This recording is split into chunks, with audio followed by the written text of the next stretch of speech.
안녕하세요. 자, 오늘부터 이제 그 문제풀이반 수업을 시작하게 되는데, 간단하게만 오리엔테이션을 하고 수업을 이제 진행하도록 할 겁니다. 자, 수업은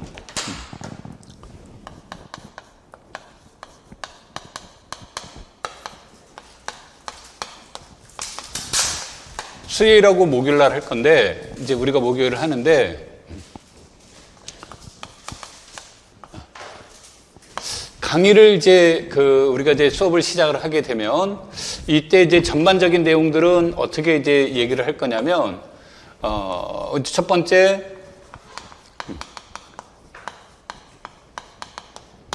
각 프린트물에 이제 우리가 수업할 내용에 대해서 개념을 간단하게 이제 요약을 할 거고요. 그 다음에 문제를 이제 풀게 되는데, 여기서 이제 문제풀이는 이제 조금 다른 것은 뭐냐면, 여기서 나와 있는 문제들은 우리가 이제 종합적인 문제들이 많아요.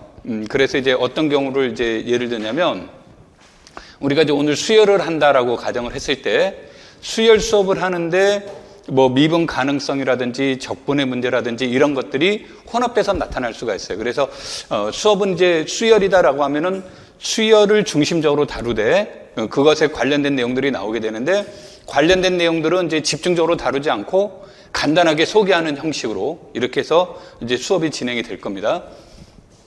그 다음에 이제 그 자료를 받아본 것은 이제 우리가 해석학 자료는 요게 강의가 요 파트가 종강되기 전까지는 따로 자료가 안 나갈 거예요. 그리고 뒤에 이제 해설을 다뤄놓기는 했는데, 여러분들이 이제 가능하면 해설을 이제 참고하시지 말고 스스로 이제 문제를 이제 풀어보시면 더 좋겠고요. 그래서 문제풀이는 나가 있는 문제들을 이제 전부 푸는 것이 아니라 이 내용의 일부는 수업 시간에 하고요. 그 다음에 이제 유사성이 강한 문제들은 여러분들한테 이제 매주 이제 목요일날 방과 후 수업을 할 거예요. 그러니까 이제 방과 후 수업은 내가 안 하고 이제 여러분들끼리 같이 모여서 이제 스터디를 하고, 그 다음에 끝난 다음에 여러분들이 이제 그것이 끝나게 되면 질문을 받고 답변을 하는 형식으로 이렇게 이제 수업이 진행이 될 거예요. 방과 후 수업은. 그래서 이제 이와 같은 형태로 이제 문제풀이를 하게 되고요. 그 다음에 이제 이 내용을 문제풀이를 하면서 우리가 이제 필요한 개념이 있다. 여기서 그 개념을 요약한다라는데, 이 요약된 내용 이외에 내용들이 나오게 되면 그때 간략하게 해설을 하고 관련된 내용들을 설명하고 넘어가는 방식으로 이렇게 얘기를 할 겁니다. 그 다음에 이제 문제를 풀면서 이 문제가 가지고 있는 어떤 의미라든지 이런 것들도 이제 우리가 수업하면서 얘기가 나올 수도 있고, 또 이 문제들이 어떻게 발전될 수 있는지 이런 것들도 우리가 같이 생각하면서 이제 문제풀이를 할 겁니다. 그래서 이와 같은 형식으로 우리가 수업이 계속 진행이 될 테니까 그걸 참고를 해서 보시면 되겠고요. 그 다음에 이제 수요일은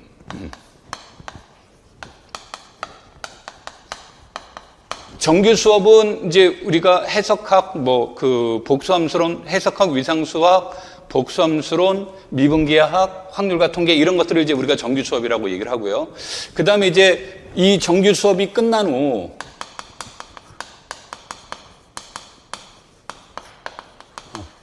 교과 경론 기출 문제를 이제 다루게 될 거예요. 그래서 이 교과 경론 이제 기출을 다룰 때 영역별로 다룰 건가 이게 고민을 하다가, 지금부터는 이제 영역보다는 실제 시험에서 나왔던 기출 문제들을 연도별로, 그래서 이제 연도별로, 그래서 오늘 이제 나간 게 2022년도, 이제 작년에 시험 봤던 거죠. 2022년도 이제 기출 문제를 가지고 이제 수업을 진행을 하게 될 겁니다. 그래서 요와 같은 형태로 2022년도, 2021년도, 2020년도 이런 식 거꾸로 내려가면서 이제 수업이 진행이 될 거고요. 그 다음에 이제 목요일은 아까도 얘기했듯이 이제 목요일 날은 정수론, 선형대수학, 현대대수학, 이산수학 이런 과목들이 이제 정상적으로 수업이 되고, 그래서 이제 정규 수업을 하고 정규 수업이 끝난 후에 이제 스터디 형태의 그 수업을 진행을 할 겁니다. 그러니까 이제 아까도 좀 수업이라고 표현했지만 내가 하는 것이 아니라 여러분들이 스터디 형태로 이제 진행을 할 건데, 이때 이 스터디의 주제는 뭐가 되냐면, 아까 이제 우리가 문제를 제시한 것 중에서 일부는 내가 수업 시간에 하고 일부는 여러분들한테 이제 맡기겠다 그랬죠. 그 맡긴 부분들을 중심으로 스터디를 할 거예요. 그럼 스터디를 하게 되는데, 스터디를 하다 보면 여러분들이 이제 그 궁금한 것도 있을 수 있고, 이런 것들이 있으면 이제 스터디 끝난 다음에 여러분들에게 질문을 받고 답변하는 형식으로 수업이 진행이 될 겁니다. 그리고 이때는 끝나는 시간은 정해져 있지 않습니다. 스터디가 끝나는 시간은. 끝나는 시간은 이제 정해져 있지 않다는 것은 여러분들이 끝나는 시간에 따라서 수업 시간이 이제 그 맨 마지막에 이제 결정이 달라지는 거기 때문에 여러분들이 이제 수업하면서 요거는 이제 그때마다 좀 달라질 수 있다, 이렇게 이제 보시면 돼요. 그리고 이것은 이제 항상 어디까지입니까? 라고 한다면 스터디는 우리가 여기 정규 수업이 나갔죠? 정규 수업 나간 데까지에 이제 우리가 문제를 풀지 않았던 내용들이 있으니까 그런 문제들을 중심으로 스터디가 진행이 되는 겁니다. 그래서 그런 것을 염두에 두고 여기서 문제를 같이 처음부터 제시를 한 겁니다. 그래서 유사 문제들도 있고, 관련된 내용들도 있고, 그런 것들을 중심으로. 그래서 이때는 이제 복습 중심이다라고 생각하시면 돼요. 그래서 요와 같은 형태로 우리가 수업을 진행을 할 테니까, 참고를 하시면 되겠고,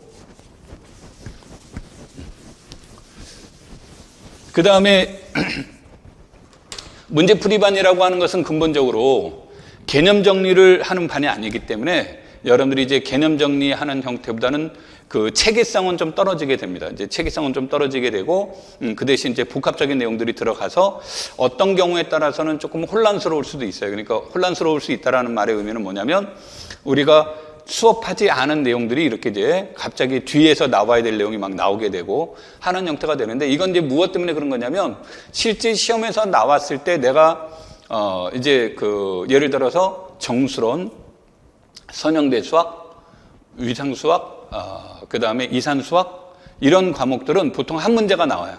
그러니까 한 문제가 나오는데 그 한 문제 전체 과목 내용을 다 수록하는 경우들이 많다 보니까 내가 문제를 제시할 때는 형식적으로는 뭐 얘가 어느 부분에 속한다라고 해서 그 파트로 넣어놨지만 그 문제 내용 안에는 막 앞뒤 내용이 이렇게 같이 쏟아져 나옵니다. 쏟아져 나오면서 하는데, 그럼에도 불구하고 이렇게 문제를 했던 이유 중에 하나는 이제 조금 반복적으로 유사한 내용들을 반복적으로 이제 볼 수 있다라는 거, 이제 그러한 측면에서 괜찮다라고 본 거고, 그래서 여러분들이 처음에 조금 어려울 수도 있고 경우에 따라서는 좀 산만하다라는 것을 조금 느낄 수도 있습니다. 그러니까 그런 것들은 여러분들이 참고하시면서 수업을 들으시면 될 거예요.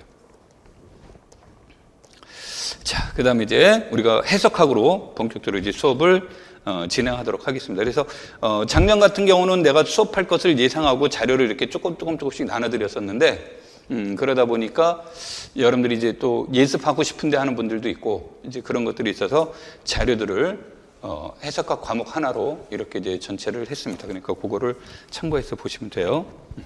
자, 우리가 이제 수업 내용은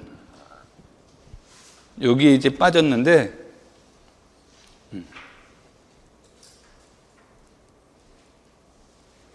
7에 이제 미적분학 내용이 들어갈 겁니다. 그러니까 미적분학은 이제 따로 이제 구분이 되기는 해서 이제 여기서 넣지는 않았습니다. 자료에는 지금. 그래서 이와 같은 내용들이 이제 이루어지고, 이제 우리가 수업은 교통책에서 나오는 수열의 수렴성, 연속함수, 도함수와 테일러의 정리, 적분 가능성과 이상적분, 급수와 몇 급수, 함수열과 함수한 급수 순으로 이렇게 이제 자료들이 이제 구성되어 있습니다. 그래서 이 순으로 이제 수업이 진행이 될 거고요. 그 다음에 요게 끝나게 되면 이제 미적분학인데, 이때 이 미적분학은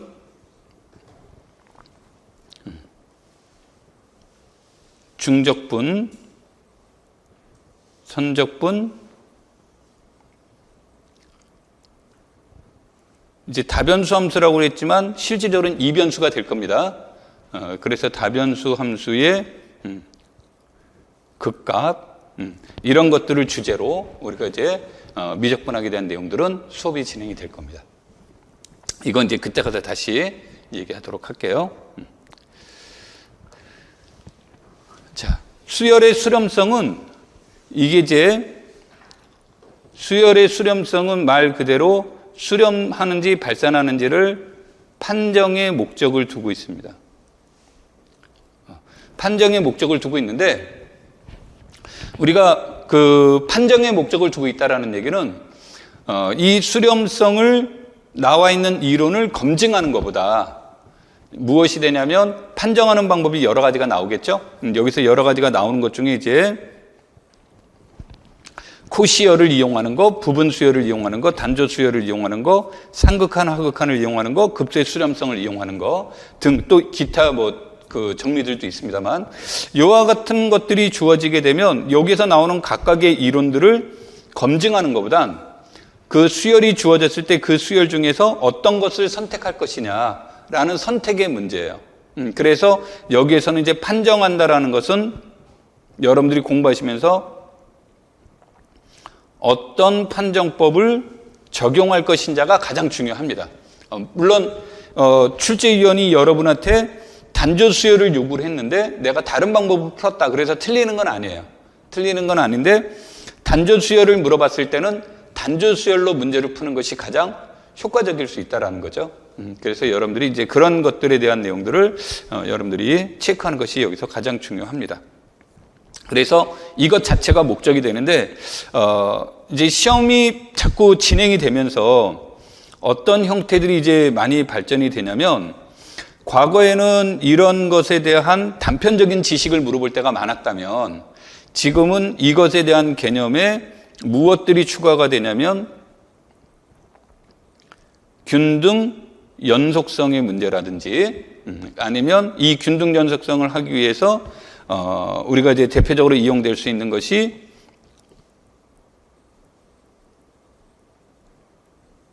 평균값 정리라든지 그 다음에 우리가 여기서 말하는 그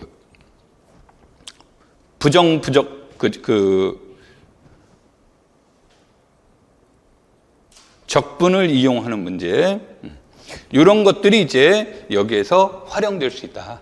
그래서 과거의 문제들은 이 코시열, 수열의 수렴성, 코시열, 부분 수열, 단조 수열 이런 것들에 대한 것을 좀 단편적이었다면 이런 것들이 이제 더 첨가되는 거고 그 다음에 이제 이것만으로 해서 끝나는 경우보다는 지나가는 길에 이것의 극한값은 얼마일까로 물어볼 수 있는데 여기서는 이제 앞에서도 얘기했지만 극한값의 그 값을 구하는 것이 목적이 아니라 수렴 발산의 판정과 연관되는 것이 여기 수업의 목적이다. 이렇게 이제 보시고 접근하시면 돼요. 자, 그래서 관련된 내용들을 이제 간단하게 얘기를 해보도록 하죠. 자, 완비성 공리라고 하는 것은 X가 실수 전체 집합에서 공집합이 아닌 그러면 이제 체크를 할 때는 항상 공집합이 아니라는 것을 반드시 체크를 하셔야 돼요. 이걸 이제 체크를 안 하면 안 됩니다. 그래서 공집합이 아닌 실수의 실수의 부분 집합에 대해서 위로 6이면 반드시 무엇이 존재한다? 상한이 존재하더라 이런 얘기죠. 그럼 여기에서 우리가 알파가 X의 상한이다 라고 한다면 말로 얘기하면 알파가 X의 상계이면서 상계 중에서 가장 작다라는 것을 의미하는 거죠. 이것을 이제 우리가 극한적인 내용으로 접근할 때 사용하는 방법은 임의의 양수 입실론에 대해서 알파 마이너스 입실론은 상계가 아니라는 얘기죠. 알파 마이너스 입실론은 상계가 아니라는 뜻이니까 적당한 X가 존재를 하는데 이런 관계가 되는 거죠. 여기서 중요한 것은 무엇이 들어가면 안 된다? 등호가 절대 들어가면 안 되는 거죠. 그리고 이 말은 결국은 이런 뜻이 된다는 뜻이 되겠죠. 그래서 이것의 뜻은 X-알파가 입실론보다 작은 알파 마이너스 X가 입실론보다 작은 무엇이 존재한다? X가 존재한다는 뜻으로 상한에 대한 내용을 논의해 볼 수 있는 거고 이거와 같은 개념으로 공집합이 아닌 부분 집합이 아래로 6이면 반드시 하한이 존재한다가 되겠죠. 그럼 하한이 존재한다라고 얘기할 때 이런 베타라고 표현한다면 이 말은 그 베타는 X의 하계이면서 가장 크다란 뜻이 되는 거죠. 그래서 임의의 양수에 대해서 베타 플러스 입실론은 하계가 아니란 뜻이죠. 하계가 아니란 뜻이 돼서 X라는 값이 존재를 해서 이런 관계를 만족한다. 그러면 이 말은 얘네들은 베타보다 관계가 주어져서 이런 뜻이 되는 거죠. 그래서 이것도 똑같이 x-베타의 절대값은 입실론보다 적도록 하는 x가 적어도 하나는 존재합니다라는 것이 우리가 이제 하한에 대한 내용에 해당이 되는 겁니다. 내가 여기서 이제 입실론 표시를 한 이유는 이 문제들은 목적은 수열과 관련되어 있는 쪽으로 또는 이제 연속의 문제가 된다면 그 극한과 관련되어 있는 내용으로 접근하기 위해서는 이 표현이 훨씬 더 유리하고요. 자, 그 다음에 아르키메데스의 정리는 모든 실수인데 이제 여기에서는 양의 실수라고 표현하셔도 되고요. 또는 양의 실수라는 표현 쓰기 싫으면 뭐 여기다 절대값 x를 표현해도 되고, 이거 안 했다고 해서 틀린 건 아닙니다. 안 했다고 해서 틀린 건 아닌데, 그래서 어떤 양수보다 더 큰 그 임의의 양수가 주어지면 그보다 더 큰 자연수는 반드시 뭐다? 존재하더라가 되겠죠? 그래서 그것이 이제 아르키메데스의 정리고, 이 말을 재표현해 보면 어떤 양수보다도 더 적은 자연수분의 1은 반드시 뭐다? 존재하더라. 그래서 여기에 이제 아주 요 표현을 써주면 요 표현은 이런 뜻이 되겠죠? 임의의 입실론에 대해서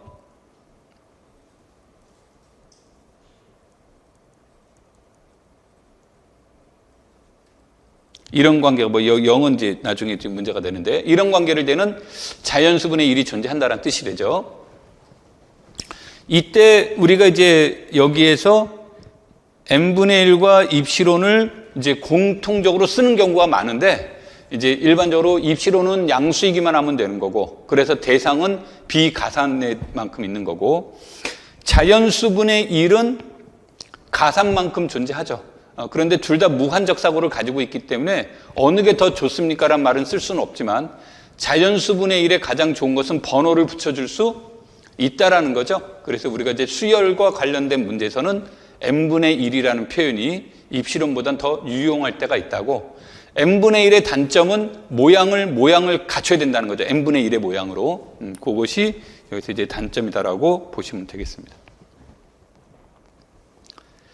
자, 조밀성의 문제는 이제 이게 출제가 됐던 문제 중에 하나인데, 임의의 두 실수 x, y에 대해서 x와 y의 관계가 이렇게 주어지면 이 말은 x와 y 사이에는 유리수도 존재하고 x와 y 사이에는 무엇도 존재한다? 무리수가 존재한다는 뜻이 되겠죠? 그래서 이제 이 말의 뜻은 우리가 두 가지로 이용이 되는데, 어떤 뜻으로 요게 이용이 되냐면, 첫 번째로는 임의의 실수 a가 있다. 그럼 내가 여기에다가 a 플러스 입실론, 뭐 여기에다가 a 마이너스 입실론 상황에 따라서 이제 얘기가 달라지겠죠? 그러면 여기에는 얘와 얘 사이에는 유리수가 적어도 하나는 존재합니다. 그런 뜻이 되겠죠? 그래서 그 유리수 하나를 x1이라고 하자. 이런 게. 그럼 또 얘와 얘 사이에도 또 뭐가 존재해요? 유리수가 존재를 해서 그러한 유리수가 존재하는데 x2라고 하자. 이런 식으로 이렇게 잡아주면 xn이라는 것이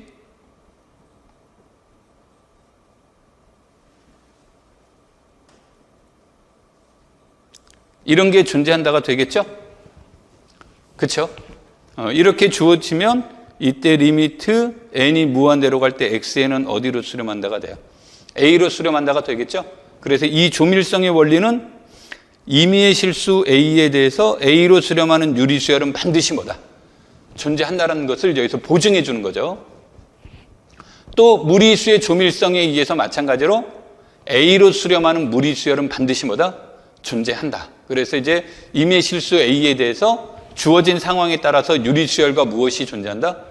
무리수열이 존재한다라는 것이 우리가 여기서 말하는 조밀성의 원리에 이제 해당이 됩니다. 그래서 이런 것들이 이제 우리가 내용으로 이용될 수 있고, 그 다음에 이제 두 번째로는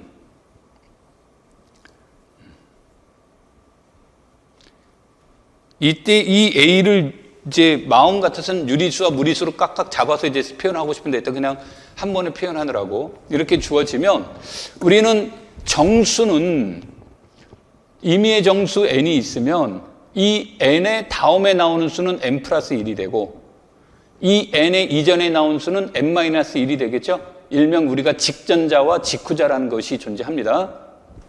그래서 크다, 작다, 최대다, 최소다라는 말을 같이 사용될 수 있는데 이 문제는 A에 대해서는 무엇도 존재하지 않는다. A 다음의 수가 무엇인지 알 수가 없다고. 또 무엇도 존재하지 않는다.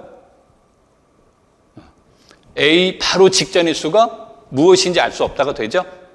그래서 직전자와 직후자가 존재하지 않는다라는 뜻이 되는 거죠. 그래서 이 두 가지 의미가 이제 같이 내포되어 있는데 두 가지 내용은 위상 또는 위상보다는 이제 집합론에서 이제 더 강조하고 교사임용 시험에서는 과거에 이제 객관식 시험 볼 때는 집합론이 한 문제 정도 나왔었는데 지금은 이제 집합론이 출제되고 있지 않으니까 그래서 이 내용에서 이제 두 번째 내용보다는 주로 우리가 첫 번째 내용으로 조밀성의 원리를 이제 이용이 되는 거죠. 자, 그다음에 수열 xn이 x로 수렴한다라는 것에 대한 내용을 이제 보시면 우리가 이제 가장 큰 차이는 뭐냐면 고등학교하고 가장 큰 차이는 고등학교는 xn이 x로 수렴한다라고 할 때 x값을 구하는데 초점을 두는 거라고 한다면 여기에서는 xn이 x로 수렴한다라고 한다면 그것이 갖는 의미를 분석하는 것이 여기에 초점이에요. 그래서 이제 해석학이라는 이름을 이제 그런 것을 분석한다라는 의미에서 얘기를 해 나가는 거니까 여기서는 xn이 x로 수렴한다라고 하는 것은 이런 내용이 되겠죠.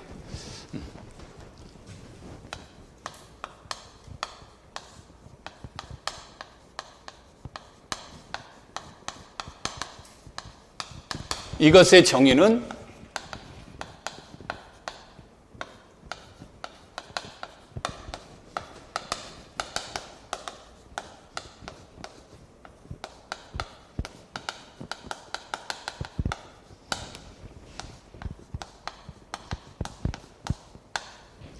표기를 쓴다면 이런 뜻이 되겠죠. 정의를 한다면. 그러면 이것의 의미를 이제 평면에 그리면 옳지는 않지만 평면에 그려보면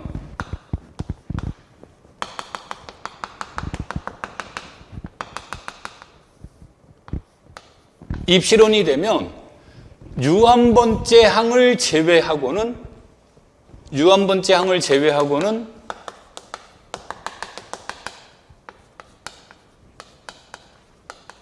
전부 다 어디 근방에 있다라는 뜻이 되는 거예요. x의 근방에 있다라는 뜻이 되겠죠? 그래서 여기서는 이 말은 유한 번째 항을 제외하는 거예요. 그러니까 여기에 n이 들어갑니까 안 들어갑니까라는 것은 이론적으로 중요하지 않다가 되는 겁니다. 그러니까 뭐 이게 필요하면 등호를 빼도 되고 왜냐하면 n번째보다 n 플러스 1번째다 이 말은 전부 다 뭐에는 변함이 없어요. 유한이라는 사실에는 변함이 없다죠. 그래서 저자가 문제를 풀 때 등호가 들어가는 게 편리하면 등호를 써주는 거고 등호를 집어넣으니까 조금 표현하기 불편한 점이 따른다 그러면 등호를 빼도 되는 거고요. 그래서 이런 뜻이 되는 거고 또 하나는 요 입실론이 임의성을 지니고 있기 때문에 이게 나중에 여기에 이게 등호가 들어갔다고 해서 문제가 되지는 않습니다. 등호가 들어갔다고 해서 문제가 되지 않아요. 특별한 경우면 등호가 들어가느냐 안 들어가느냐는 다르지만 임의성에서는 등호가 들어가느냐 안 들어가는 것은 안 중요한데 이게 등호가 들어가게 돼버리면 이제 나중에 무슨 문제가 발생이 되냐면 위상에서의 정의 방법 오픈셋과 클로즈셋에 대해서 구분하고 있죠. 명확하게. 그래서 이게 이제 위상적 관점으로 넘어가게 되면 이제 이론에 혼란이 올 수 있어요. 그래서 통상적으로 등호는 빼고 이렇게 적다라는 뜻으로 설명을 한다가 됩니다. 그래서 여러분들은 뭐 이게 등호가 들어가도 문제가 되지는 않지만 답안제는 항상 안 들어가는 걸로 이렇게 이제 표현하시면 되겠고 이것에 대한 내용 중에 하나가 여기서 이제 이론은 쓰지 않겠습니다. 이것의 필요 충분 조건의 하나가 이제 바로 무엇의 문제예요? 코시열의 문제가 되겠죠. 그래서 코시열을 이용해서 이제 설명해 주는 방법이 있는데 코시열의 최대 장점은 뭐가 됩니까? 코시열의 최대 장점은 이 문제는 x라는 값을 알고 문제를 접근하는 거고 코시열의 최대 장점은 극한값 x라는 것을 모르는 상황에서 수렴하는지 발산하는지를 뭐다? 판정한다라는 뜻으로 얘를 이제 적용해 주는 문제가 되겠죠. 그 다음에 이제 이것을 직접 이용하기도 해도 되는데 요게 직접 이용하기 곤란할 때가 있을 때 필충 조건은 아닙니다. 여기 방향이 필충 조건은 아니고 우리가 이제 축소적이라는 것을 이용해서 코시어를 설명해 주는 방법이 있고요. 요건 딱 그 자료에 나와 있으니까 그때 하도록 하고, 또 이 필충 조건 중에 하나는 부분 수열을 이용하는 방법이 있고, 그 다음에 상극한과 무엇의 문제를 하극한을 이용해서 설명하는 방법이 있단 말이에요. 그런데 이 문제는 여기에서 여기로 오는 것은 유용한데 부분 수열이 얼만큼 존재하냐면 상수열이 아닌 경우에는 무수히 많은 부분 수열이 존재한단 말이에요. 그럼 모든 부분 수열을 가지고 이것을 논의해 줄 수기가 곤란하다는 얘기예요. 모든 부분 수열에 대한 수렴성을 논의하기가. 그래서 이제 일반적으로 부분 수열은 수렴한다라는 것을 검증할 때보다는 발산한다라는 것을 체크를 한다든지, 그 다음에 아주 특별한 경우, 그러니까 부분 수열을 이용하는 경우는 아주 특별한 경우가 뭐냐면 짝수열과 홀수열을 이용을 한다든지, 또는 수열을 넘버링을 모듈러 3의 관점에서 접근한다든지, 짝수열은 모듈러 2의 관점에서 접근하는 거죠. 이런 문제가 주어진다든지, 또는 이제 아주 특별한 경우로 유리수열과 무리수열의 관점으로 접근해 본다든지 하는 형태일 때는 얘네들이 이제 유용하게 이용될 때는 있는데, 그렇지 않고는 보통 부분 수열을 이용하는 것은 굉장히 불편하다. 그래서 주로 발산할 때 한다라는 얘기가 되겠고, 상극한과 하극한은 이것도 마찬가지로 이제 보통 상극한을 따로 구해야 되고 하극한을 따로 구해서 이 둘이 같다라는 것을 결론을 내려야 돼요. 그래서 이것도 이제 불편한 점들이 많아서 이제 출제위원이 만약에 상극한, 하극한을 물어보고 이 둘의 값이 상극한을 구하시오 그렇게 물어본 다음에 수열의 수렴성을 논의하시오라고 물어본다면, 상극한은 이미 내가 구했으니까 이제 뭐만 구하면 돼요? 하극한만 구하면 되는 거니까 그때는 이제 이용할 수 있다는 형태가 됩니다. 그래서 이게 이제 필충 조건에 관련된 문제가 되는 겁니다. 자, 다시 여기 와서 이제 보시면, 그래서 여기에서 이제 이것들을 수열의 수렴성을 물어보는 것은 코시열, 부분 수열, 상극한, 하극한은 필요 충분 조건의 관계로 이제 이용이 돼요. 이용이 되는데 아까 말한 2번과 4번은 실질적으로 역의 관계를 설명하는 데서는 불편함이 있다. 그래서 이제 많이 활용하지는 않는 거고, 그 다음에 필충 조건은 아니고 이런 것들을 단조수열과 수열의 급수의 수렴성을 이용하는 방법이 있다가 되겠죠.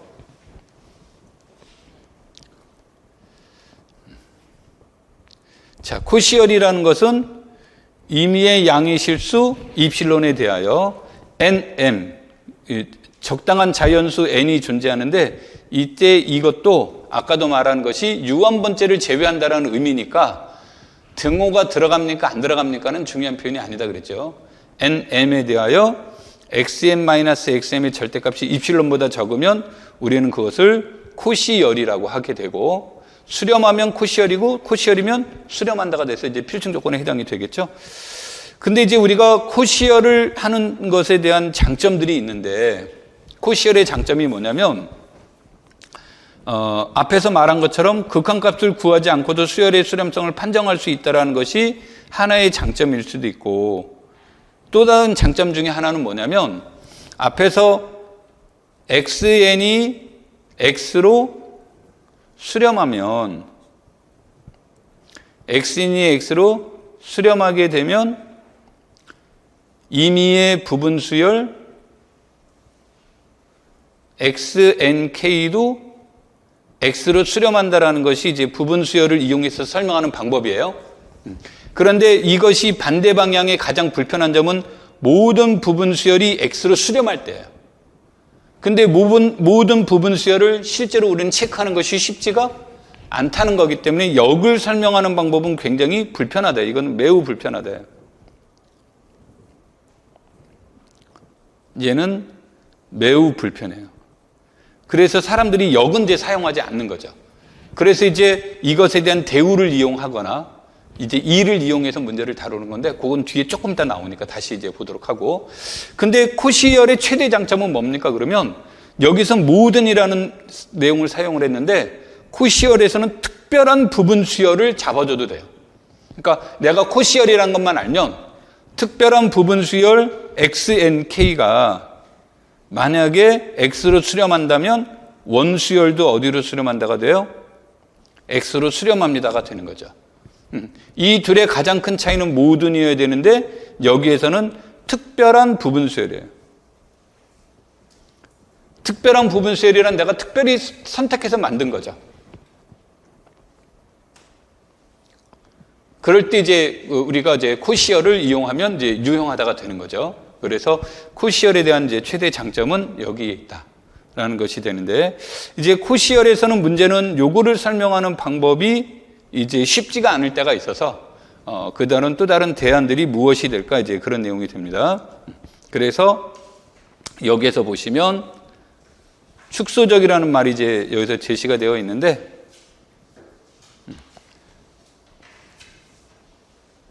적당한 양의 실수 B가 존재하는데 0과 1 사이에 B가 존재해서 AM 플러스 1, E 마이너스 AM 플러스 1의 절대값이 B 곱하기 AM 플러스 1 마이너스 AM보다 적거나 같은 이러한 상수 B가 존재하면 우리는 그러한 수열을 축소적이라고 하게 되고, 축소적이 되면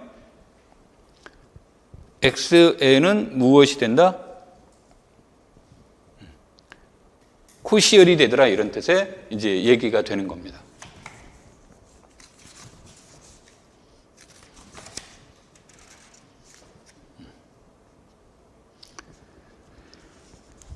자, 10번을 한번 봐볼까요? 10번.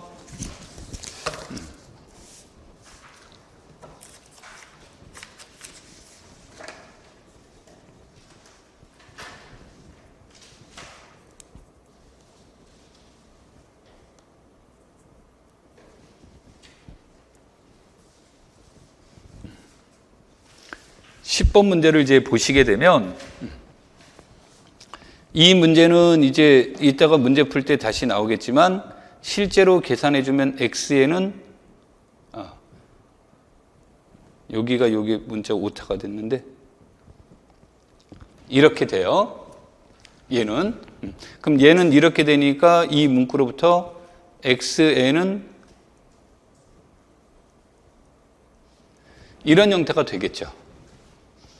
그러면 xn 플러스 1 마이너스 xn을 해주면 3 플러스 xn분의 1 마이너스 3 마이너스 xn 마이너스 1분의 1이 돼서 얘네들은 xn 마이너스 1에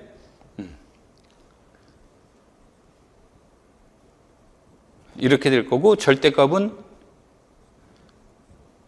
이렇게 되겠죠. 그런데 여기에서 xn과 xn분의 1이 모두 다 몇보다 적거나 같다가 돼요. 9분의 1보다, 각각이 참 3분의 1보다 적거나 같으니까 이것의 값은 이렇게 된다라는 얘기죠. 그렇죠? 그렇게 되는데 이때 이 9분의 1은 0과 몇 사이에 있다? 0과 1 사이에 있다가 되죠? 0과 1 사이에 있으니까 이때 xn은 축소적이구나, 이런 얘기를 알 수 있다는 얘기죠. 축소적이라서 얘가 무슨 수열임을 알 수 있다? 코시열임을 알 수가 있다. 이런 형태가 되는 거예요. 오케이? 그래서 여기에서 이제 말하려고 하는 것들 중에 하나가, 우리가 이제 그 수열의 수렴성을 논의를 할 때, 여기에 문제 푸는 게 만만치 않겠는데 라고 할 때 이용되는 것 중에 하나가 이와 같이 이제 축소적이라는 사실을 이용을 해서 문제를 이제 다루어 주는 것이 됩니다.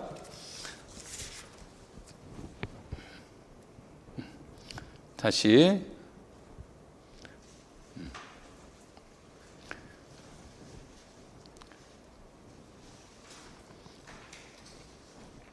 자, 그런 형태가 이제 주어지는 거고요.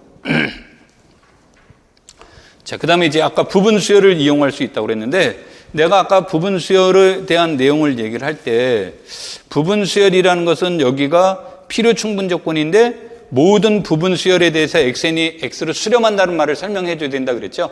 그러니까 이게 이제 불편하기 때문에 반대 방향이. 그래서 이 문제는 이제 대우적 사고로 여기서 무슨 말을 하려고 하냐면 xn의 부분 수열 중에 어떤 것이 발산하거나 또는 두 부분 수열의 극한값이 불일치하는 경우 이런 것들이 주어지면 우리는 이 수열은 무엇한다? 발산한다라고 얘기를 하는 거죠. 그래서 우리가 가장 많이 이용되는 것 중에 하나가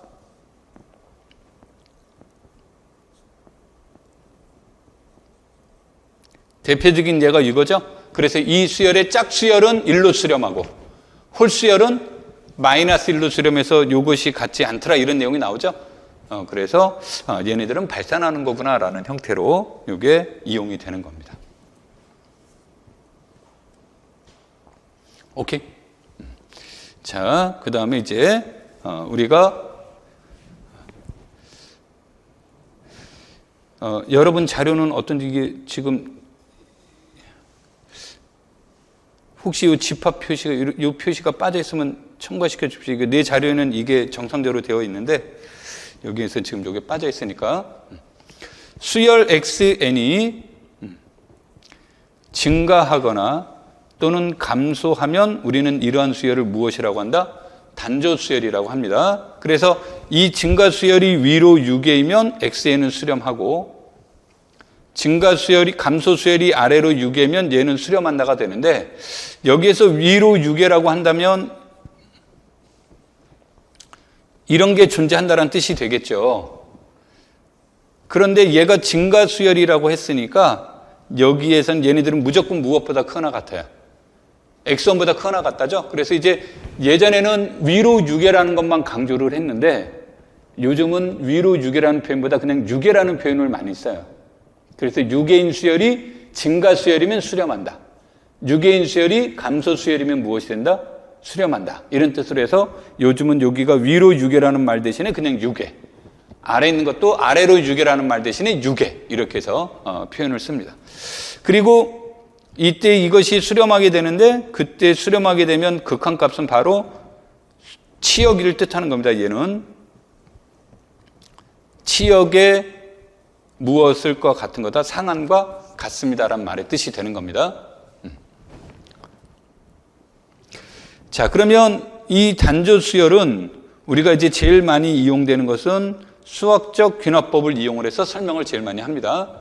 수학적 귀납법을 이용해서 많이 설명하는데 또 다른 방법 중에 하나가 수열이 모두 다 양수인 경우에는 산술 평균은 무엇보다 크거나 같다를 이용해서 기하 평균을 보다 크거나 같다는 사실을 이용하게 되는데 이건 이 뜻이잖아요. 양수라고 한다면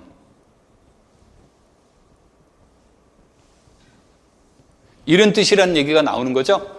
그런데 이거는 일반적으로 유용하지가 않아요. 유용하지 않는데 이건 언제 이용합니까? 그랬을 때 요게 만약에 무엇으로 얻어지는 경우가 있다면 이것의 값이 xn과 xn-1의 곱이 상수라고 한다면 이때는 이제 우리는 산술 평균이 기하 평균보다 크다는 사실을 이용을 해서 이것의 문제를 이제 다루기도 합니다. 자, 우리가 이러한 이제 대표적인 모델로 무엇을 볼 수가 있냐면 16번을 잠깐 봐볼까요? 이따 문제 풀 때 하도록 하고요.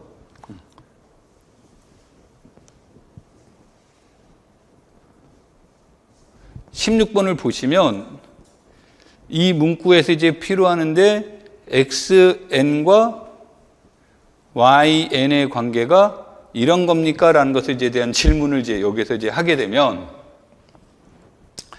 여기에서 보시면 xn과yn은 이런 관계잖아요.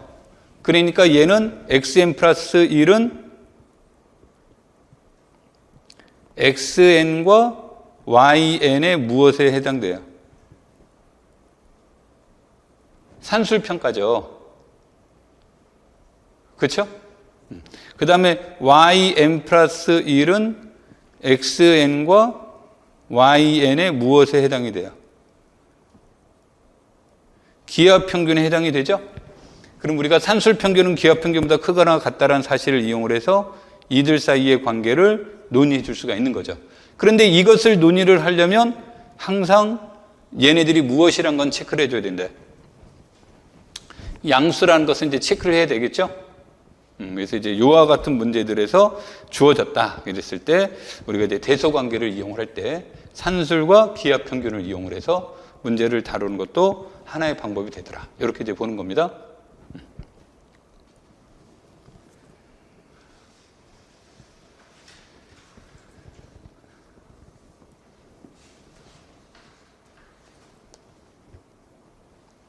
자, 그래서 이런 얘기를 이제 우리가 단조 수열은 일반적으로 수학적 균화법이라든지 이런 것을 이용하는 게 이제 보편적이지만 양수라는 것을 보증받는다면 산술은 기하보다 크거나 같다.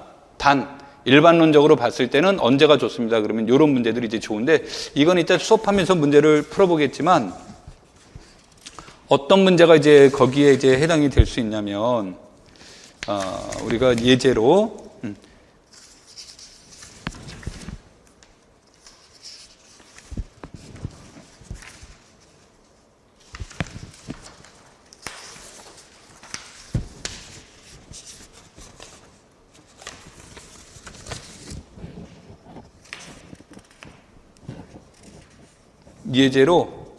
그 13번을 보시면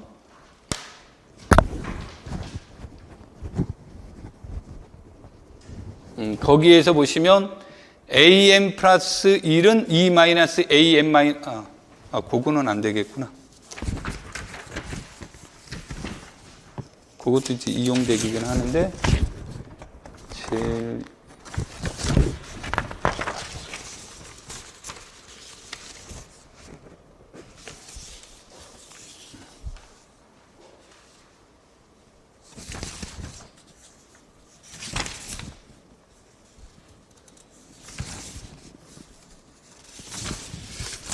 얘네들이 치명적인 약점이 찾으면 꼭 안 보여요. 꽁꽁 숨어서.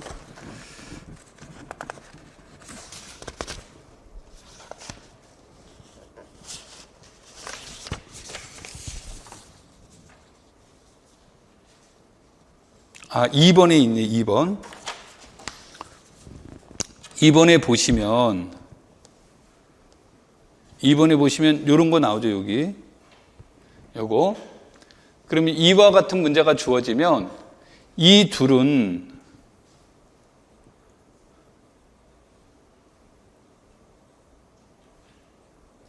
물론 양수란 걸 보증받았지만 이렇게 되겠죠? 그러면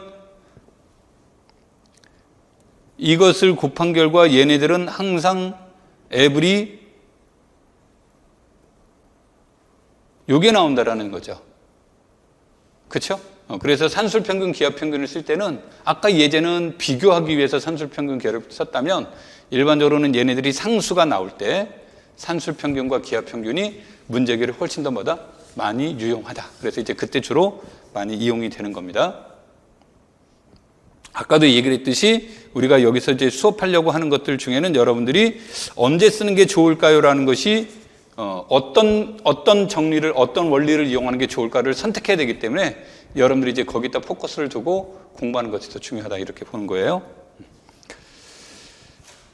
자, 그 다음에, 우리는 이제 상극한과 이제 하극한의 문제가 같으면, 그러니까 이것이 존재함으로써 같을 때 우리는 수열은 수렴한다가 되는 거고, 만약에 상극한과 하극한이 달라지면 우리는, 이 수열은 발산하는 형태가 되겠죠. 그래서 이런 것들이 이제 이용이 된다고. 그 다음에 이제 7번은 이것도 필충 조건이 아니기 때문에 수열의 급수가 수렴하면 일반항은 항상 무엇으로 수렴한다? 0으로 수렴한다가 되겠죠. 그래서 이건 이제 여러분들이 문제를 다룰 때 출제위원이 가르쳐 주지 않아요. 출제위원이 가르쳐 주지 않기 때문에 무엇에 대한 내용들로 이제 볼 수가 있냐면 우리가 5번 문제 같은 경우를 이제 잠깐 가서 볼까요?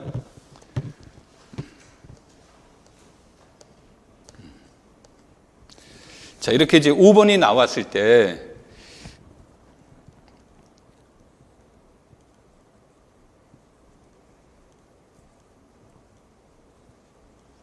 이런 것이 주어져 있을 때 이것의 수렴 발산을 판정하는 방법은 여러 가지가 있지만 그 중에 하나가 비율 판정법 또는 이제 비판정법이라고도 하고 그 다음에 근판정법에 대한 문제들이 이제 제시가 되어 있죠. 그러면 비율 판정법이라고 하는 것은 리미트 n이 무한대로 갈 때 xn분의 xn 플러스 1의 문제가 돼서 얘네들은 세 가지 중에 하나가 된다는 얘기죠.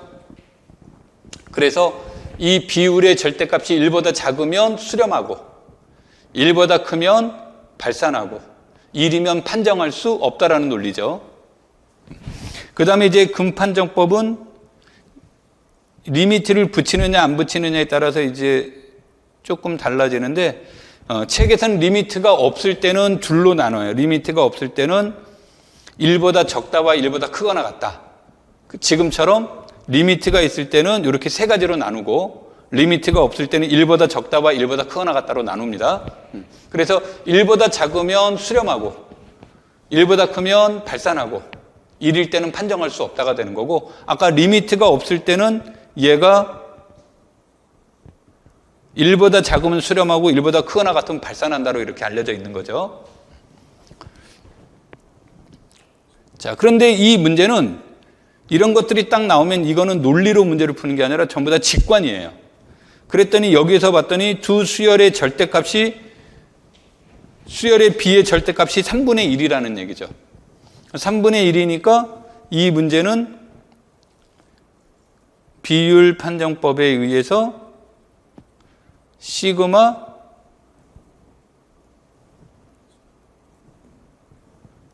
xn은 무엇한다가 돼요. 수렴한다라는 것이 나오죠. 그래서 일반항은 어디로 수렴한다? 0으로 수렴한다가 나오는 거죠. 오케이. 자, 아까 본론으로 다시 넘어가서 보시면 이것의 이제 치명적인 약점이 이건데 이것의 치명적인 약점은 발산하면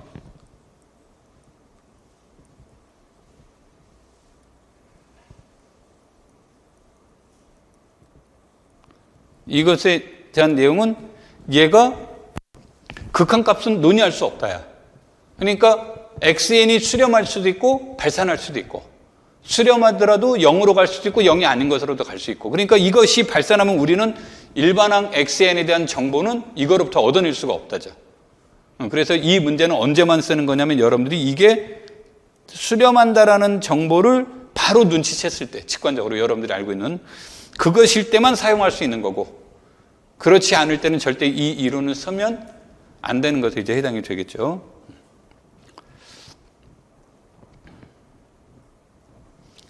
자, 나온 김에 아까 5번을 마무리 지을까요?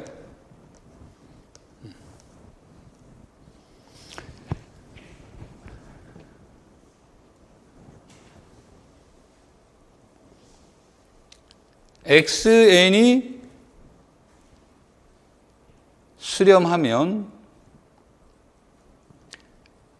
수열 xn은 무엇이다? 유계라는 거죠. 근데 물론 일반적으로 무엇은 아니다. 역은 성립하지 않는 거죠.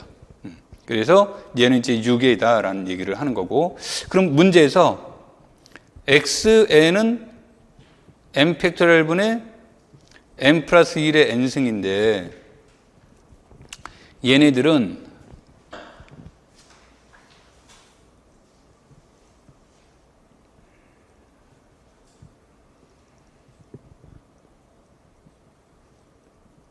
이런 거죠. 곱해주면.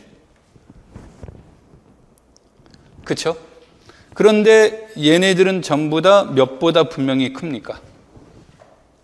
1보다 크니까 얘네들은 무엇보다 크다?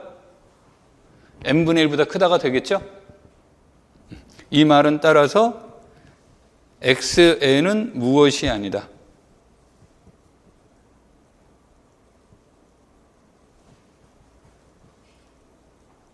유괴인 수열이 아니라는 거죠? 그렇죠? 그럼 유괴가 아니니까 얘는 무엇한다? 발산한다. 이런 내용이 나오는 거죠. 아까 이제 얘기했듯이 수렴하면 유괴인데 이것에 대한 대우는 참이니까 유괴가 아니면 x는 수렴하지 않는다. 즉 발산합니다라는 논리가 이제 성립이 되는 거죠. 이런 문제들은 이제 무엇으로 이제 볼 수가 있냐면 앞에서 얘기를 했지만 앞으로 이제 시험 문제에서 교사명 시험에서 지향하는 시험 문제가 있어요. 이런 건 내지 마십시오라고 하는 게 문제 중에 하나가 우연에 의해서 답을 맞추도록 내지 말라는 뜻이에요. 그럼 우연에 의해서 답을 맞추지 말라는 것 중에 이제 대표적인 것은 뭐 참 거짓, 수렴 발산, 뭐 이와 같이 둘 중에 하나를 선택하는 경우는 우연에 의해서 맞출 수 있죠. 그런데 이제 그걸 좀 더 광범위하게 넓혀서 값이 0이 나온다든지 값이 1이 나온다든지 값이 마이너스 1이 나온다든지 하는 형태는 되도록이면 내지 말라고 권고하는 거예요. 뭐 물론 그럼에도 0이 나올 수는 있습니다만 이제 그런 이유는 그냥 우연히 뭐 자기가 그냥 뭐 2 이렇게 썼는데 그게 답이 될 수도 있잖아요. 그래서 이제 가능하면 그 자연수적인 거 답은 이제 쓰지 않는데 뭐 2자릿수, 3자릿수 넘어가는 경우는 또 다른 거죠. 그래서 그런 답들은 이제 답안지 안 나왔으면 좋겠다라고 얘기하는 거고. 그래서 이제 또 하나는 그래서 시험 문제 특징이 서술형 같은 경우는 이제 어떻게 바뀌냐면 0밖에 없다. 이게 답은 0이 되어야 이 문장이 아주 예쁘게 잘 구성이 되는데 답이 0이 나오는 경우를 지향하라고 했는데 답은 0이 나와야 되겠다. 얘는. 그래서 이제 요즘 나오는 게 반드시 무슨 과정을 쓰셔야 풀이 과정을 제시하라는 얘기죠. 그 말 대신에 또는 뭐 그 이유를 설명하시오. 이런 형태들이 나오는 거고 요즘은 이제 그런 표현은 없는데 과거에는 이제 무슨 것도 있었냐면 답만 쓰면 0점 처리함.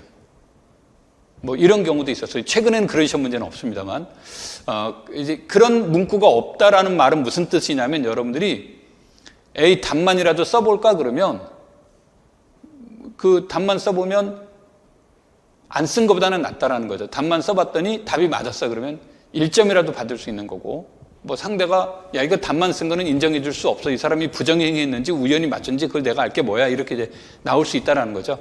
뭐 그 경우는 점수를 안 줄 수도 있는 건데 그거는 우리의 선택사항이 아니라 채점하는 사람의 선택사항인 거니까 그럼에도 불구하고 여러분들은 자꾸 그런 것들을 이제 써보면 좋습니다. 오케이? 자, 그래서 이제 수열에 대한 내용들은 이제 그 정도로 하고 1번부터 이제 본격적으로 넘어가서 보도록 하겠습니다.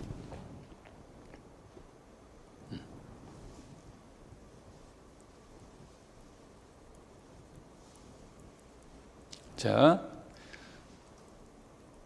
수열 xn이 x로 수렴하면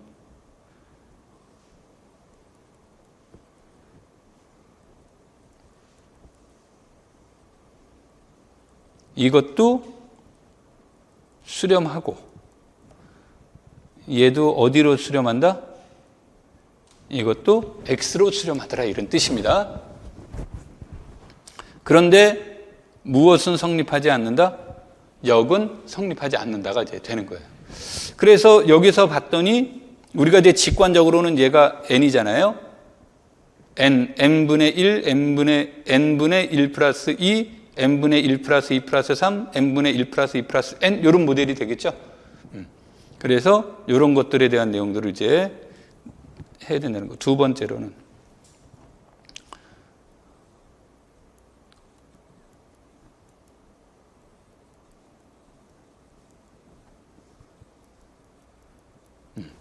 함수 f가 x 이꼴 a에서 연속이고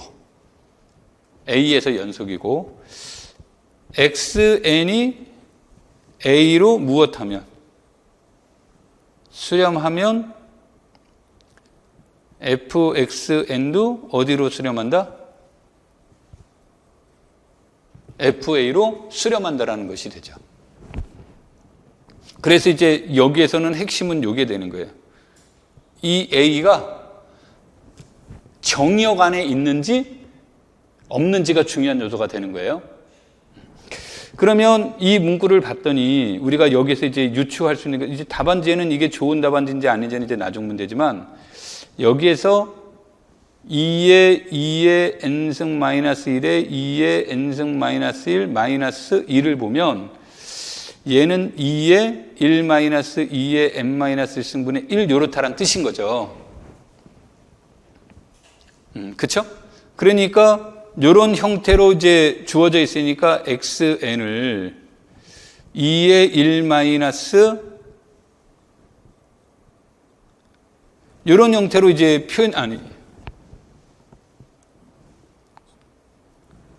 이거를 여기가 잘못 썼네. 쏘리. 여기 틀렸죠?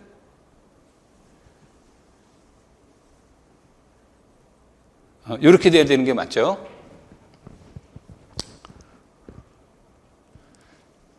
요 내용이. 그러면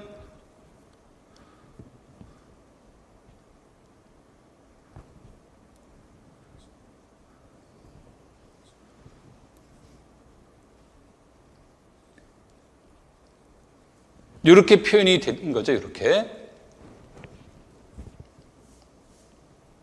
그쵸?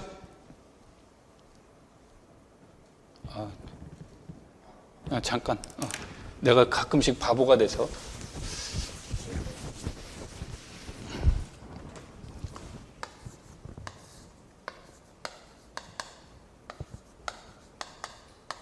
요거니까.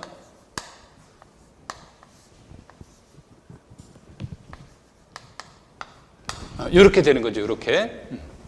이렇게 주어져서, 이렇게 이제 주어진다라고 한다면, 이것의 문제는, 이것이 문제가 주어지면 우리가 직관적으로 알 수 있는 것은 n이 무한대로 가면 얘는 어디로 수렴한다는 것을 알 수 있습니까? 직관적으로 여기로 수렴한다는 것을 알 수 있다가 되겠죠? 그런데 이제 이 문제가 지금 우리가 1번 문제죠. 1번 문제의 목적이 어디에 있느냐라고 얘기를 할 때 1번 문제의 목적이 이것을 물어본 거란 말이에요. 그러면 이것을 물어봤다라는 얘기는 무엇을 물어본 거냐면 xn이 x로 수렴할 때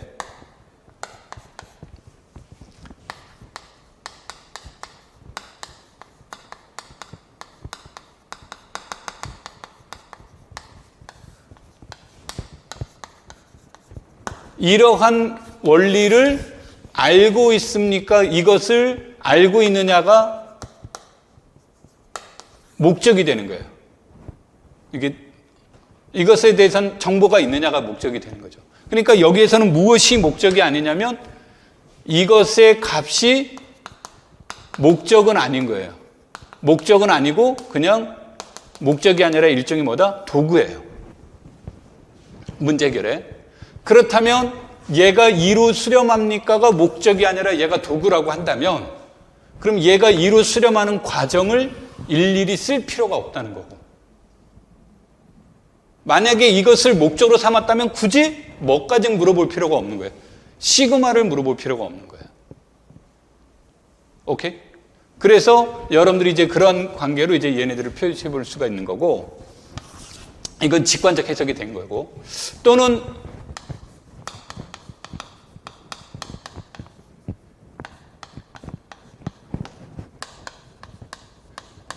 이렇게 디파인이 됐다면 그러면 얘는 0 무한대에서 무엇이에요? 연속이죠. 그렇죠? 0 무한대에서 연속이니까 리미트 x가 무한대로 갈 때 이것의 극한값은 무엇이 된다가 돼요? 2가 된다라는 얘기죠.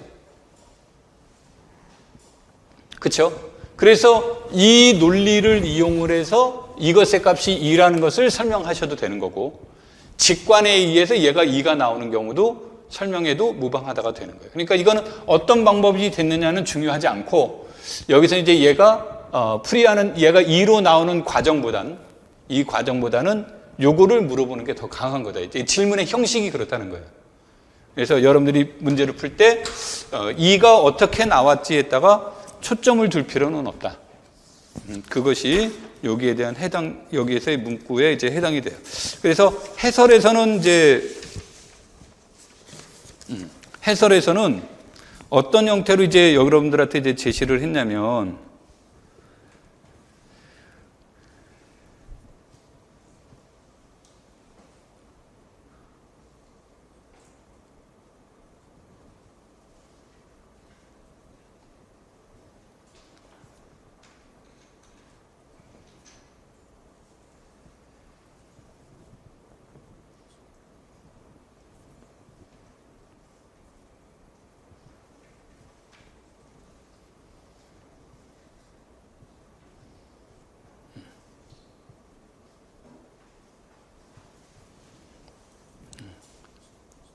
해설의 문제에서는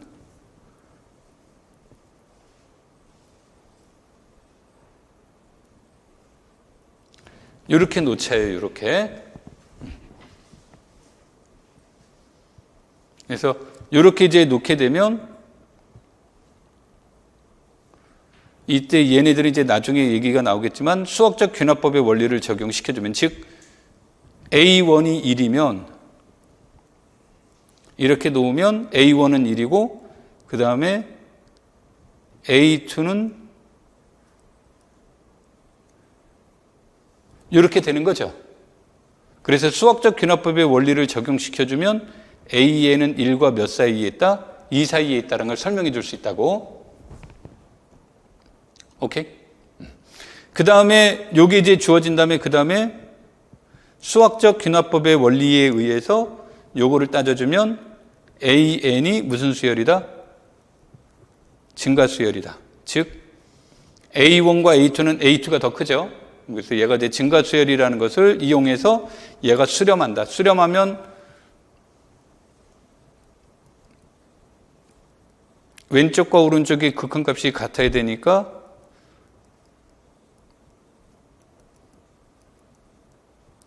(0) 또는 (2가) 나오는데, 얘가 증가 수열이니까 상한에 해당이 돼야 된다고 그랬죠?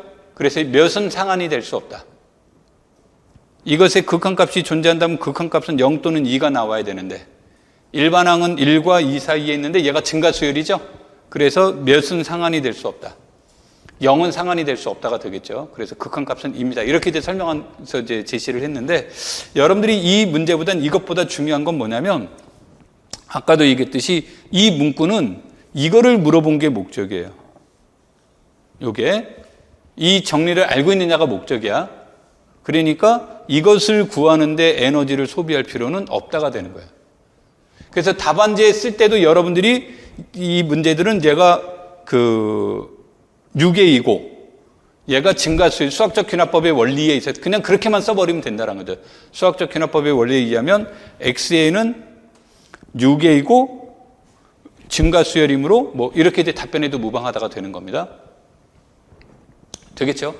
그래서 답안지는 언제든지 이거를 이용하셔도 좋고 이거를 이용하셔도 좋고, 문제를 풀 때 제일 중요한 건 이것의 문제를 구하는 것과 뭐다?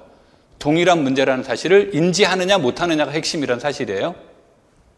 되겠죠? 근데 이제 여기서 중요한 건 있어요. 이건 중요한 건 뭐가 되냐면, 어떤 문제가 있냐면 xn을 마이너스 1의 n승이라고 놓으면, 그러면 xn은 뭐가 됩니까? 우리가 일명 진동 발산한다라고 하죠. 근데 시그마 n은 n분의 1에 시그마 k는 1에서 n에 xk라고 놓으면, 이때 n이 짝수이면 0이 되는 거고 n이 홀수가 되면 마이너스 n분의 1이 되는 거죠. 그렇죠? 그래서 이것의 짝수열도 0으로 수렴하고 홀수열도 무엇으로 수렴하니까 0으로 수렴함으로 시그마 n은 0으로 수렴한다가 되겠죠? 그래서 여기서 자, 유의점이 요거예요.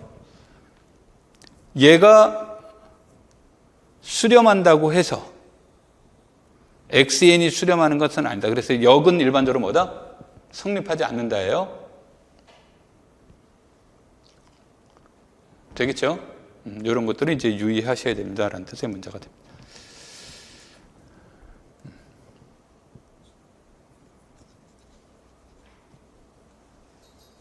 자, 2번에서 보시면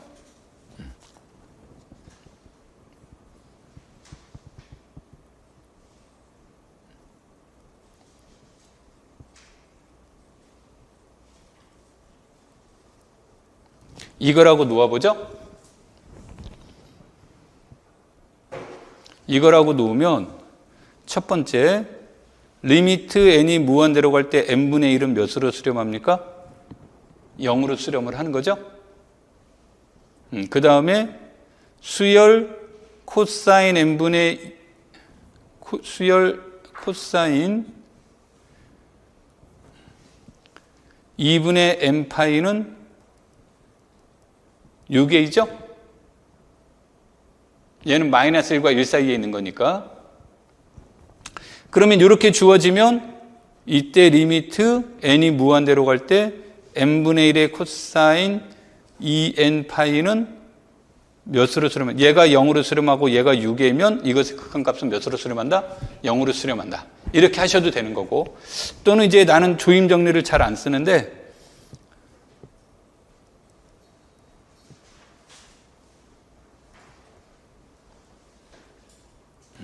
코사인 2분의 n파이의 값은 마이너스 1과 몇 사이에 있어요? 1 사이에 있다가 되겠죠? 그래서 조임 정리를 이용해도 얘가 몇이란 걸 알 수 있다. 0으로 수렴한다는 걸 알 수 있다가 되겠죠? 오케이? 그래서 얘가 0으로 수렴하니까 이것의 값도 어디로 수렴한다? 0으로 수렴한다는 건 알 수 있겠죠? 두 번째,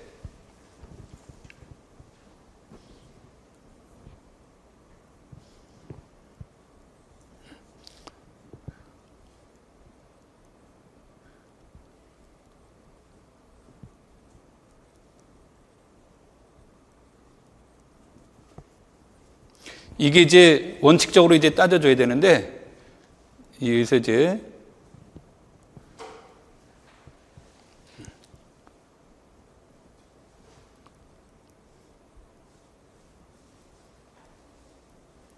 수학적 귀납법에 의해서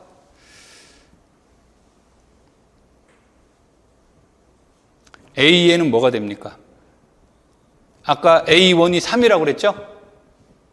A1이, 그러니까 1분의 A1 양수고 A1분의 3도 양수죠? 그래서 얘네들은 분명히 무엇보다 크다? 0보다 크다는데 이거를 일일이 다 써가지고는 4줄 안에 답안지에 쓸 수가 없어요. 그래서 뭐 이건 직관 가지고 얘기를 했지만 여러분들이 답안지 쓸 때는 수학적 귀납법의 원리 적용하면 A에는 양수다. 그 다음에 이제 두 번째, AN 플러스 1은 2분의 AN AN분의 3이 되고 얘는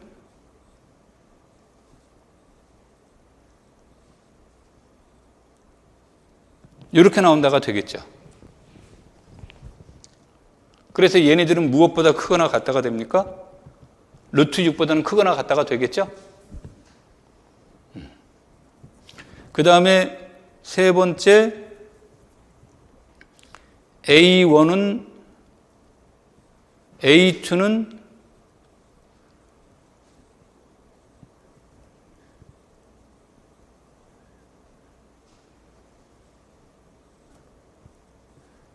요게 되는 거죠. A2는 무엇보다 적습니까? A1이 3이라고 했으니까 A1보다 적다가 되겠죠. 그래서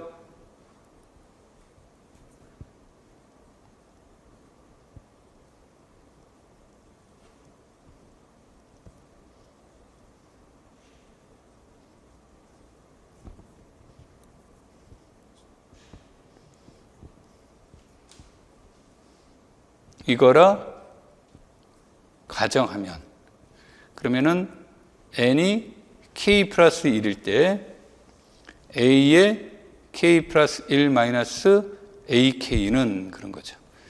그러면 a의 k 플러스 1은 가정에 의해서 2분의 ak분의 3 마이너스 AK가 돼서 얘는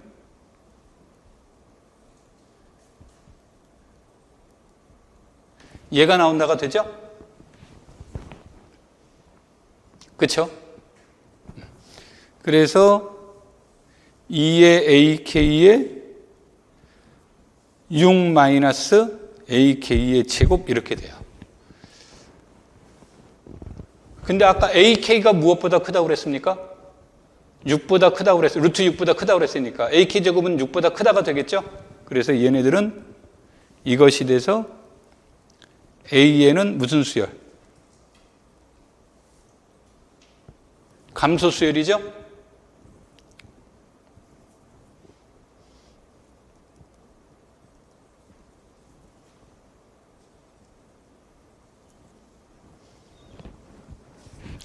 이렇게 나옵니까?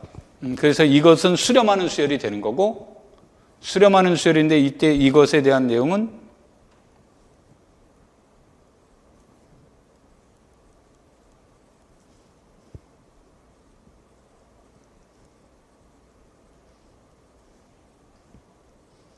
계산해주면 얘가 무엇이 되더라?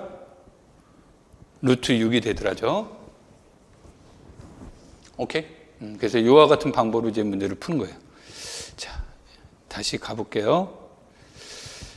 지금 이제 강의 준비를 할 때는 2번을 풀 계획이 없었는데, 어쩌다 이제 풀었는데, 여기에서 이제 말하는 것처럼 이런 문제가 시그마 타우가 나오면 이거는 조금, 이것도 마찬가지로 이 문제도 여러분들한테 이거를 일일이 증명하라는 것이 목적이지는 않을 거예요. 그러면 이제 여러분들한테 여기에 대한 내용들이 주어졌을 때, 이거 문제들 같은 경우는 아마 기입형으로 낼 가능성이 높아요, 오히려. 왜냐하면 설명하기에는 너무 길죠. 장황하고. 그래서 기입형으로 이제 이런 것들은 이제 그 기입형의 문제는, 시간이 적게 걸린다라는 꼭 그런 문제는 아니고 서술형으로 풀기에는 시간적, 공간적 문제가 이제 발생될 수 있다야. 그랬을 때는, 오히려 1번은 서술형으로 물어볼 개연성이 있는데, 1번은 서술형으로 물어볼 수 있는데, 2번 같은 경우는 이제 기입형으로 여러분들에게 물어볼 수 있는 그런 유형의 문제에 해당이 됩니다. 오케이? 자, 좀만 쉬었다가 3번부터 이제 하도록 하겠습니다.